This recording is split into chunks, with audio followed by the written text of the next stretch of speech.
Well, we go back to more shock and awe. What? The WNBA. No, God! In a WWE event posing as a basketball game,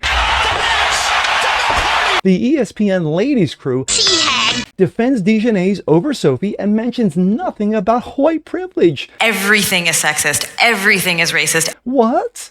You don't say. You sure about that? I'm Jazz Berganzo, and this, I've said it before and I'll say it again. What? They just can't hate this woman enough. I hate you. I hate you. I don't even know you. And I hate your guts. But it's what's next.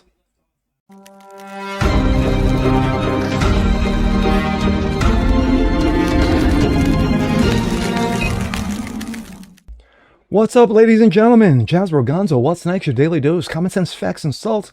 Hope you guys are feeling good today on this Monday. And of course, as always, new day, new week, and new bullshit. And it's not really new bullshit. It's just piled on bullshit, like steaming piles. We go back to the WNBA. Again, back to the WNBA again, shock and awe. I mean, it's seriously, this league is nothing but drama and zero about the game because no one gives a fuck about the game. No one. They just don't. If, Caitlin Clark or Sophie Cunningham aren't mentioned, then no one watches this game. No one gives. So we all know the situation where DeJohnette's Carrington, DeJohnette or DeJohnette's or Hellman's or, French's little cousin, whatever you want to call it. During a game, of course, with the vaunted Indiana Fever breakaway, Sophie going for the basket. She gets clotheslined by DeJohnette's. Of course, hard fouls ensued. A flagrant 2. She gets tossed. And of course, Sophie's rewarded with 2 shots, and that's the end of it. That's the end of it, right? No, of course not.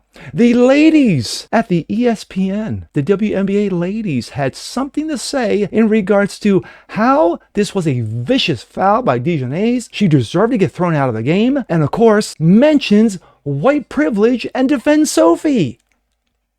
I'm sorry, what? No.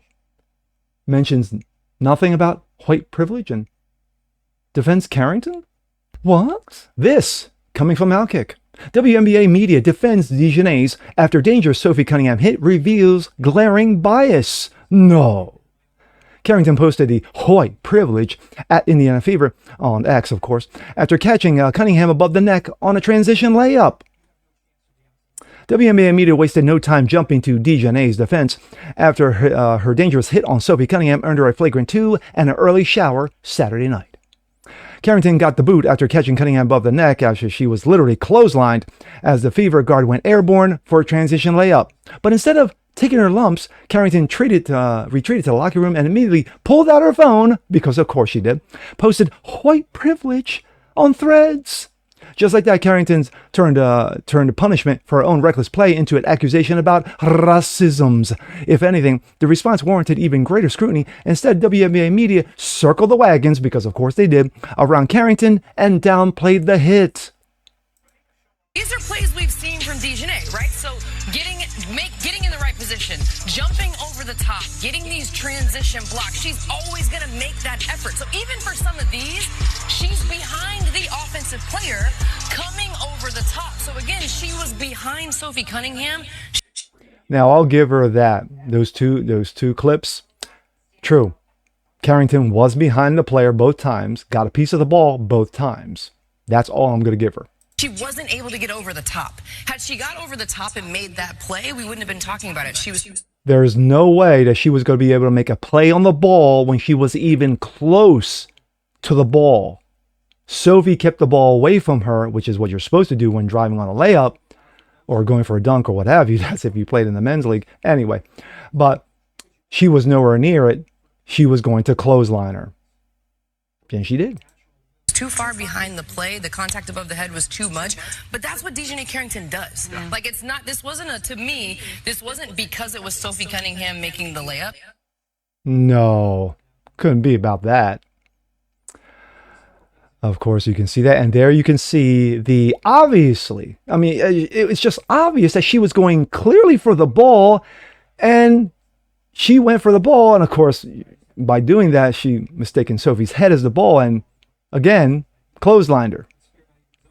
ESPN quickly joined the defense when analysts Andrea Carter rationalized the hit as a little more than a product of Carrington's aggressive style of play. We've seen this all before. Carter's own analysis undermines the defense she was making. She acknowledged that Carrington was behind the play and the contact above the head was too much, quote unquote, only to excuse it with a familiar refrain, that's what Dijonais does. It's clear that Sophie Cunningham is WNBA's crosshairs for speaking out against male athletes competing in women's sports, yes, defending women against dudes who like to feel pretty, and refusing to toe the league's preferred line. Even her own coach has stabbed her in her back. The stance has created an environment where she carries a target on her back, leaving players like Carrington to expect their aggression towards her to be rationalized after the fact. The response to Saturday's incident exposes a persistent imbalance within the WNBA's coverage. When physical aggression is directed at white players such as Cunningham or Caitlin Clark, commentators have repeatedly shown a willingness to search the explanations that soften the actions of the offending player. But if it was reversed, oh, I'm sure all hell would break loose. Of course, that's Carrington's reaction after she got thrown out of the game. The disparity becomes even harder when to ignore the circumstances are reversed. Imagine a white player drilling a black opponent above the neck, getting tossed, and then immediately posting a racial accusation aimed at the opposing team. Saturday was not Carrington's first go at controversy. During the 2024 postseason, Carrington struck Clark directly in the eyeball, leaving the league's signature star with a visible black eye, then mocked the ensuing public outrage online. Less than 2 years later, another dangerous play involving Carrington has produced another controversy, followed by another effort to shift the conversation away from her own responsibility and accountability as a player. No, we can't have that. It's all about marassisms. The facts from Saturday are straightforward. Carrington delivered a dangerous hit that officials deemed serious enough to warrant a flagrant 2, an ejection, then responded by evoking race because, of course, that's what she does. Rather than scrutinize both actions, prominent voices within the WNBA media devoted their energy to explaining her conduct. Player safety cannot depend on who delivers the hit, just as media scrutiny should not depend on racial identities of the players involved. No.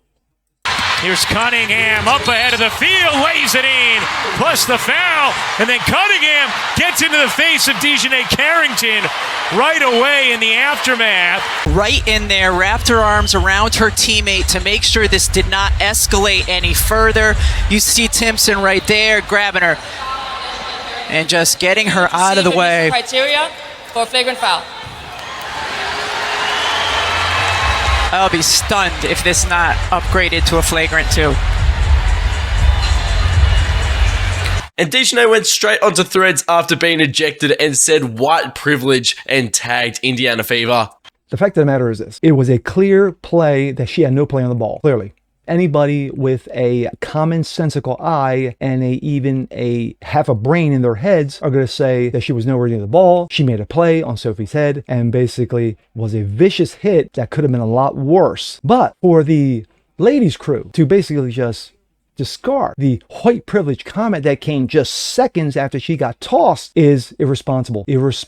But I'm not surprised. I'm not surprised at all because this is how ESPN works. Even though they laid off a lot of the bums who basically want to pose, racistical and political nonsense instead of actually talking about sports, no, they still have a few hangers-on. And of course, these happen to be some of them. These guys are clowns, buffoons, morons. Just because they play the game doesn't mean they actually know the game. So when you have nonsense going on like this, instead of actually calling Carrington out, instead of saying Dijonais needs to be accountable, she needs to be responsible for her actions, no, they just dismiss it as hard play because no blood was drawn, even though clearly from Sophie's mouth she was bleeding because she got hit in the teeth and got clotheslined. But who cares? She's fine. Just dust it off and continue playing. But if it were reversed, oh yes, the shit would hit the fan.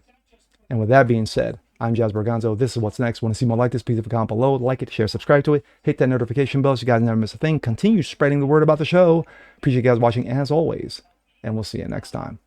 Peace.